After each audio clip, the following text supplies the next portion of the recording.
அன்புள்ள தந்தையே, இதோ இந்த நாளின் நிறைவில் உமது திருமுன் வருகிறேன். இந்த இரவானது அமைதியான போர்வை போல உங்கள் பிரசன்னத்தால் என்னை சூழ்ந்து கொள்ள அனுமதியுங்கள். சமாதானத்தின் தேவனே, இன்று எனக்கு நல்லுறவை விரும்புவதின் அவசியத்தை உணர்த்தியமைக்காக நன்றி. ஆண்டவரே, காணிக்கையை விட ஒப்புரவையே நீர் விரும்புகிறீர்.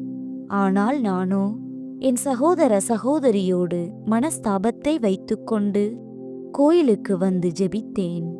என் உள்ளத்தில் பகையை வைத்துக்கொண்டு உம்மை ஏமாற்ற நினைத்த என் தவறை மன்னியும். அப்பா, நீர் அன்பின் ஊற்று, பகைமையை அழித்து உறவை காப்பவர் என்பதை நான் அறிவேன். என் கோபத்தை தணிப்பவரே, இன்றிரவு வன்மம், பழிவாங்கும் எண்ணம் மற்றும் தீய சக்திகள் எதுவும் என்னை நெருங்காதபடிக்கு உமது காவல் தூதர்களை அனுப்பி என்னை பாதுகாத்தருளும். என் இதயத்தை உமது மன்னிப்பால் நிரப்பும். நான் அனைவரையும் மன்னித்து விட்டேன் என்ற நிம்மதியோடு உறங்கச் செல்கிறேன். புனித மரியே, சூசையப்பரே, நாங்கள் எடுக்கப் போகும் இந்த ஓய்வை ஆசீர்வதியுங்கள். இயேசு, மரி, சூசை, எங்கள் இருதயத்தையும் ஆத்துமத்தையும் உம்மிடம் ஒப்புக் கொடுக்கின்றோம்.